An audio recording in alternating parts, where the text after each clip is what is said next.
I see trees of green, red roses too. I see them bloom for me and you, and I think to myself, What do we think to ourselves? it's Happy Pulaski Day. Hey, We're all happy off holidays, today. Chicago. Hey, Chicago. This is the Maria Pappas and the David Gordon. Hey. We got a county holiday today. Actually, it's a state holiday today. We all just left the Polish Museum of America on Milwaukee Avenue. You got to get over there with your family and experience an intercultural experience. It is amazing. And let me remind you of something. This Easter, take your kids, call the Polish Museum, and take them to the basement. They have an egg decorating contest. And the Polish eggs are absolutely stunning. They're not like we just do ours in red and yellow and stuff like that and like put little bunnies on them. These are intricately done with wax. And they look like pieces of intricate Cartier jewelry when they're done. So call the Polish Museum and take your kids there. It is a great craft event. Also, at Christmas, the Polish Museum does a very special thing where they teach kids how to make paper ornaments. And Polish are known for making these amazing, amazing paper ornaments. I got David Gordon with me this morning. He doesn't have his bow tie on. It's his day off. He's got a great cranberry gray and white striped shirt. And I have on red and white because it's the Pulaski Polish flags. Beautiful. Yeah, we have an amazing guest on today. I want to tell you that on Friday, we had a phenomenal Black History Month event in my office. But what made it extra special that Michael Lee and Sean Johnson, and David, my whole crew put together, was we had the owner, Philip Scott Sinclair, who's a Chicago-based artist, master barber, and curator, known as P. Scott, actually a Rochester native, hang everything having to do with African American portraits and art in the office. Now listen up. 118 North Clark, room 112. You must come to 118 North Clark, room 12. We've had hundreds of art exhibits in my office. We have never, ever experienced anything as amazing as what Philip Scott Sinclair brought into the office. That again. It's just, I mean, you just want to stare and stare and stare and stare. You can't get enough of these portraits. So we've got Sinclair on the phone, and then we're going to have a caller on the phone. But I thought that it would be really, really great to get him in. Hey, Phil, it's Maria and the David Gordon. How you guys doing? Thanks for having me. It's an honor to be here. Alrighty. Well, you opened the NYCH Gallery. Where is it located? It's 652 East 42nd. Oh, excuse me, sorry. So sorry. New location. Are you on a speakerphone? I am. Yeah, you're bouncing. So try and get off it. Let me try to get up. Hold on 1 second. Yeah. We got Philip Scott Sinclair, the owner of NYCH Gallery, on the line. Can you hear me better now? Yeah, that's perfect. Yeah. Okay. So what's the address if people want to come there? Yeah, so it's 2025 South Laughlin. And what's that close to? Because I don't know where Laughlin is. Like 21st and Ashland. So that's in the Bridgeport neighborhood? It's the Pilsen area. Is that Potter Ojewski owns all that property over there for artists? Is that where it is? You know, Pod Majeski does not own this particular building, but I used to have my old gallery was a Pod Majeski building. Okay, so tell us the address one more time in case anyone wants to get there. But I feel like the whole gallery's in my office. Yeah, tell me about it. Yeah, pretty much. No, it's 2025 South Laughlin. Okay. In Pilsen. And it's in Pilsen. So how is it that you became an artist, a barber, a curator? How's that? You know, it kind of happened organically, but I mean, I've been an artist ever since I can remember. At a young age, I was always into You art. either got it or you don't got it. You can't teach it. This is true. And so, and although I do believe that all of us are born as artists, and we kind of grow out of it because we're taught to kind of read and write and do other things. But if you think about it, when you're a kid, what do you first do? You're usually drawing pictures. So we all start off as artists. It's just who continues to nurture it. So I continued to nurture it. I developed into a graffiti artist early on in New York, and then I kind of went to school. Wait, help me and our WVON listeners to understand what a graffiti artist is. Well, you know, it's what you would call street art or urban art. And so, you know, as a kid doodling and drawing caricatures and stuff like that, it inspired me when I saw art on walls, and it just drew me. And so friends of mine that were a little bit older showed me the ways, and I started to do tagging and graffiti and so on and so forth. And that what is inspired you to do graffiti? What kind of graffiti did you do? Yeah. Because if I was going to do graffiti, I know exactly what I would do. What inspired me in the beginning, to be truthful, is just kind of like, you know, getting my name up, which was partially tagging, but then it grew into murals. We would start to do these intricate, really big, bold murals, and it would just be of like, again, like caricatures and like cartoon, you know, figures and stuff like that. And it just grew into something bigger because after I got introduced to the graffiti, I knew I wanted to be an artist. So I went to a school that, you know, specialized in art, which was School of the Visual Arts. And was that in Rochester, New York? That was. And that's what took my art to another level. This is when I combined the two styles, which is, you know, my urban kind of street art with more like classical paint techniques and stuff like that. Which one of those in the office are yours? Which one? Well, I didn't put any of my work in this show, unfortunately. I just wanted to showcase other artists that I thought were phenomenal artists and that had extreme depth, and I just felt they would be a great representation for this particular. You need to get us a price list. You need to get us a price list. Everybody's asking how much they cost, especially that amazing woman in cashiering. She's like 6 foot by 6 foot, most amazing complexion and hair and dress. I mean, who did that? Which one is this? I'm sorry. The woman, the beautiful, beautiful, beautiful woman with the blonde curly hair. Blonde curly. Oh, I believe that's Ingrid Barr's work. She's from the Netherlands. She's an amazing artist. I've done several shows with her, and the gallery, you know, represents her. And I felt it would be very fitting for, you know, the Treasury office, which, you know, I think because of the size and because of the style of it, it just worked. What amazes me is that every one of these artworks is at least 6 by 6. They're bigger than me. Yeah. It's they're life size. Well, what happened was Michael reached out to me, who's been a longtime friend, and he said, "Hey, we got this wall space and it's huge." And I said, "Okay, I have huge pieces. Don't worry about it. I'll bring some big work." Well, you can exhibit anytime you want for as long as you want in my office, because one is more stunning than the next. Get to 118 North Clark. You need to see Philip Scott Sinclair's paintings from all over the United States that have been put together and done and drawn by African-American artists. Is that a fair statement, Phil? Yeah, so just to be clear, you know, I am the owner of Niche Gallery and CEO. I'm the curator. I represent these artists. There are 3 artists from Nigeria, and there's one local artist, James Nelson, and then there's one artist, which is Ingrid Bars, and she's from the Netherlands. So there's 5 different artists being showcased there. Excluding myself, I'm not in it, but there is 5 incredible artists that How in the world did you get this stuff shipped from Africa to here? So these artists, they've done some shows with me prior, and typically I do a Black History Month show, which is called Black X, and I do this annually.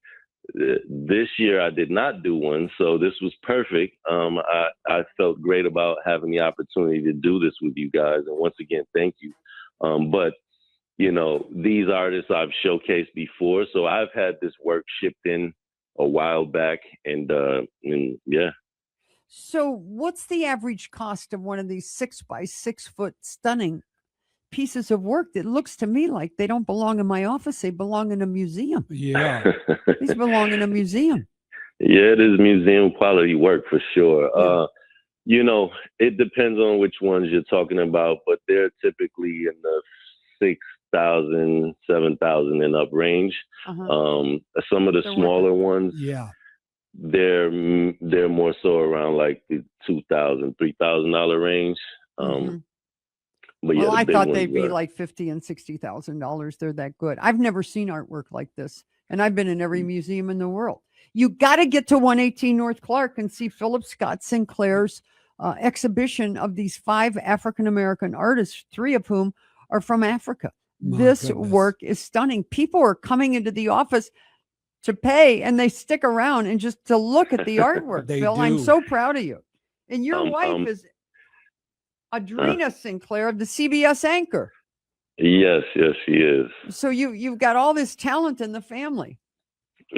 Yeah, we do. You got kids? We don't have any kids, no. I was going to say, are the kids artistic? but yeah, so I so appreciate you guys for giving me this opportunity to showcase these artists. On the behalf of Niche Gallery and the artists, we very much appreciate this opportunity, and I'm glad that people are seeing the work and they appreciate it. From what I've heard and the feedback, it's been great. And I apologize for not being able to come to the event. Well, we gave an award out to one of the artists who came. We gave yeah, him that his was award. James. Yeah, James he's an Nelson. amazing guy. I like those Yeah, drendels he's and great. locks and the stuff. His hair looks so adorable, didn't he? Yes. Yeah. Cute guy. We're always looking to fix people up,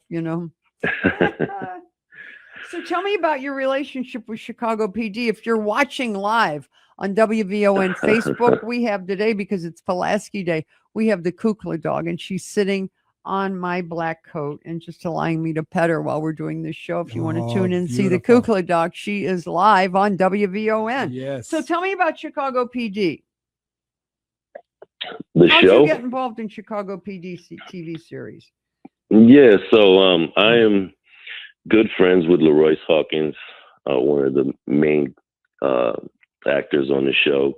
Been friends for a while, and we just kind of it developed into a situation where I was cutting his hair off the show, and then we figured it made sense for me to cut his hair on the show. And because of my flexibility and being a gallerist, it kind of worked out. And so at first I just kind of did it part-time, and now it is a full-time situation where I am now one of the keys on the show. So I not only do LaRoyce's hair, but I do most of the guys' hair that you see on the show, and some of the females as well.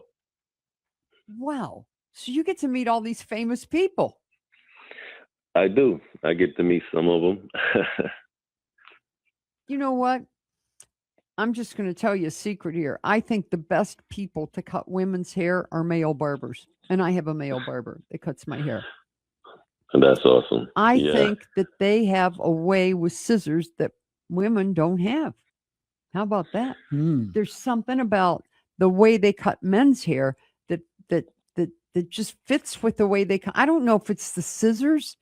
I think it maybe it's the kind of scissors that they use, but they do a great job. Now, I'm not knocking women as hairdressers. I'm just saying that for me in this punk rock style hair that I have, my male barber happens to work for me. Yeah. It works out, huh? Yeah, no, that's amazing. So you've been a hairstylist for LaRoyce Hawkins for 6 seasons? 6 seasons, yes. So how does that 6 work? seasons. That's great. That's amazing. How does that work?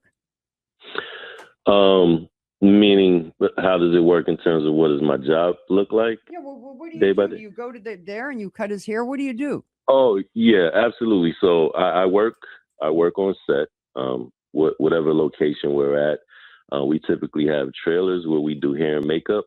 I work in the hair trailer, and we will get all the actors and day players ready in the trailer, and cut their hair, style their hair, get them ready. Once all the main actors and the day players are done, they typically start shooting, and then typically I would be on set, and I would monitor and maintain the continuity of each one of them as far as their hair. It sounds like a whole different ball of wax being in a trailer and cutting hairs compared to being in a barber shop and cutting hair, huh? Yeah, it is a little different, but it's almost like a mobile barber shop or salon. It's just as good, and it works. Well, WVON listeners, get to 2025 South Laughlin in Pilsen or 118 North Clark, room 112, to see this amazing exhibit. Phil, I can't thank you enough. You are welcome to hang your artwork in my office whenever you want, for as long as you want, because it's absolutely museum quality. It is beautiful. It's to die for, isn't it, David? Yes, it is. I mean, people just keep staring at it. They stare and they stare. There was even one that I was staring at too. The girl. Yeah, well, it was the girl that had the she has like the gold all over her face. Yeah, that was yeah. Painted the jewelry all over her face. That was beautiful. Yeah. I couldn't stop staring at that one. All right, Phil, we're signing off because we're bringing on our next caller. Thanks a trillion to you for making our African American History Month so phenomenal. Thanks, Phil. And we're now moving on to Shante. Am I saying that right? Shante? Hello? Hi, yes, I'm here. Did I pronounce it right? Shante, yep, you did. What a pretty name. That is. Thank you. How'd you get that name, Shante? It came from my grandmother, and she said to my mom, hey, this is a name, let's try it. And my mom said she tried it, and I loved it ever since. Do you I'm shocked that you guys are talking about this. I'm shocked you guys are talking about the CPS because I'm over a family member's house and they're live right now. I'm on the block with them. Oh, wow. They're filming right now. So really? Yes. I wish I had a way you guys can see it where I'm standing in a family member's doorway and they're going completely live right now, right here. Well, cool. So you called into ABC 7 phone bank. Yep. And here's a woman. I mean, you sound like you're pretty smart to me. How could somebody as smart as you not get their homeowners exemptions for 4 years?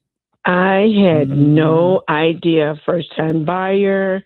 Didn't have a lot of knowledge when I went in, but I had a lot of faith, and I'm like, I'm going to get this property. And how long have you owned it? Since 2018. Beautiful. Yeah. See here now. Listen.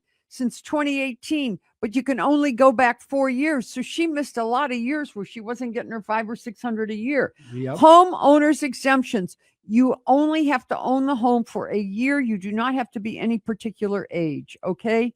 So Shante, I mean, you're pretty smart. What kind of work do you do? Cleaning. I have a cleaning service, a small cleaning business. Oh, in business. I bet you're just so busy cleaning and fussing and fixing and getting your employees to get moving and moving and moving and doing that it never occurred to you that you could never. Go back. I never heard of it. I never known anything about it.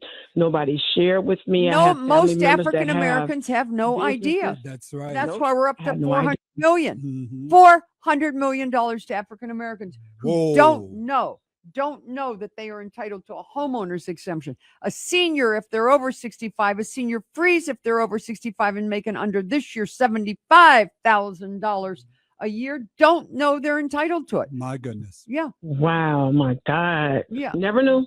Just never knew. So you have received your checks. David, call off the amount of these checks. All righty. For 2021, Shante, you got $669.70. For 2022, you got $703.50. 2023, you got $699.50. 2024, you got $661.90.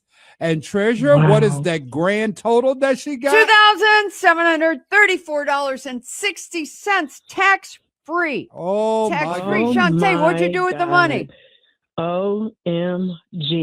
Yes. Wow. See, I have to take a second think on that because I have 7 children. So basically, that's what I'll be doing. No. Yes, I have Who has 7 7 kids? children. and I have 4 grandbabies. So I think a trip would be definitely needed. How did you? My God, that's 11 coming Definitely. over for dinner. Yep. Every day. What? Yep. Every day. In fact, the 7 stays here off and on, but the 4 lives with me, the grandbabies, permanently. So it's like a lot to do and one day for me.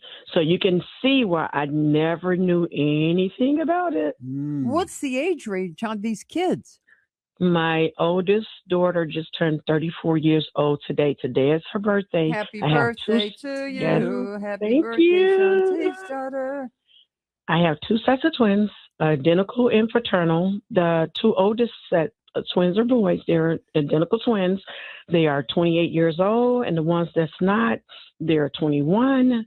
There's a girl and a boy, and then I go all the way down to 19 years old.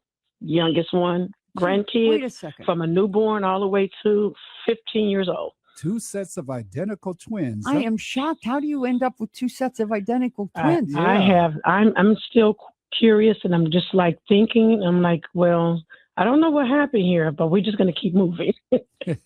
I have no idea. My brother has a set of twins too.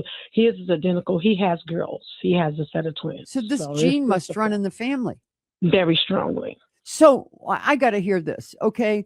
When you found out that you had the first set of identical twins, you were obviously in the OB-GYN's office, right? Yep, and could not believe it. I said, Well, what no, did he they say? just What did saying he that. know? How did he tell you, or she tell you? He just turned the screen around when it was time for, because I didn't go until I got like maybe 4 months. I'm like, something is going on here. You didn't even know you were pregnant? Nope. Something was going on. I'm like, oh my Oh, God. my I'm goodness. still experiencing all the lady experiences and everything. So I'm like, no, they got to be kidding me. This is not facts. Nothing is going on here. He said, oh, we're going to show you. We're going to just spin you around. Don't worry. Just get comfortable. We can get your ultrasound, get you going. Don't worry. He said, are you ready to see? I said, I guess I'll take a peek. And when he turns it around, he said, 1, 2. I said, no way. This has got to be impossible. There's absolute, can you please do that again? Rehearse. And then he did it again, same thing. And I just left puzzled. I told no one right away because I'm like, I was shocked. What Can't did your be for husband sure. think?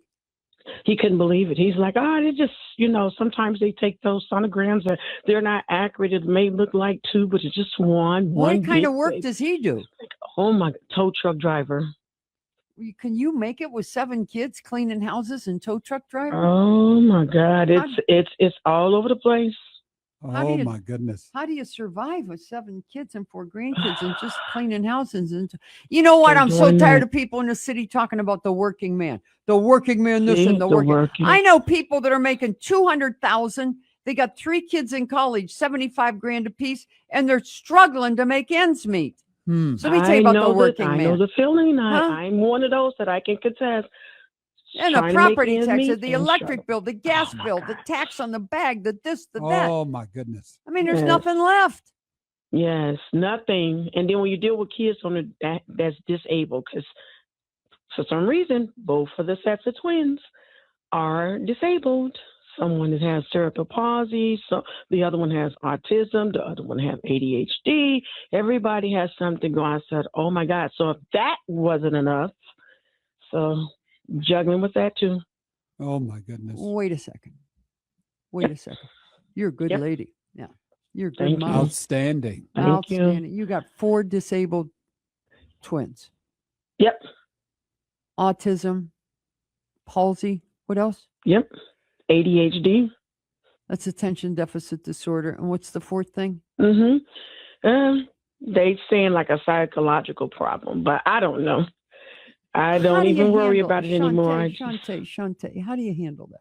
How do you handle it? It's really hard because it's like I'm wear the hat the shoes, the gloves, the pants, the shirt, the skirt, everything that needs to be worn. I wear that all day long because despite of the age, they all still need help. Every one of them. Oh my goodness. So it's like, Have any of them wow. gone through special training to be able to work?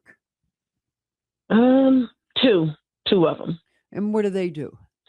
Well, one helps with ceasefire, where they go into the neighborhood and just like speak to the youth about Stop the the violence. and stop the violence to prevent that. One does that, and that's the one that has the ADHD. He was just recently in an incident where it was the 4th of July 2 years ago, and someone threw we don't know where it came from. It just happened, and we just happened to be in the backyard. Loud music is going. We hear boom. We're like, oh, we're barbecuing. What was that? We hear him jumping around. The smoke settles from whatever they threw inside of the yard, and boop, his whole arm is off. And we freaked out. Wait a second. Oh my I don't know goodness. where it came from. We don't know how Your it can kid go lost so his far. arm because somebody threw like a cherry bomb, whatever, in the Yes. backyard? Yes, because they were in the backyard. They were in the alley with it, but we never thought it would reach into the backyard. And it, poof,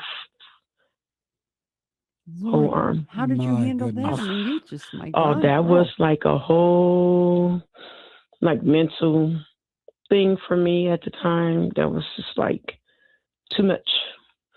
And how's he handling it now? I'm handling it a little bit better. He's handling it a little bit better. I had gotten him a mentor. That's why the mentor was like, just because you're like this, it doesn't mean you don't need to get out there and put yourself out there and maybe you can do something. And they said they were affiliated with the ceasefire, and that's how he ended up doing that. So he go around and talk to them. You know what? about I got to violence. tell you something. You never know. You never know.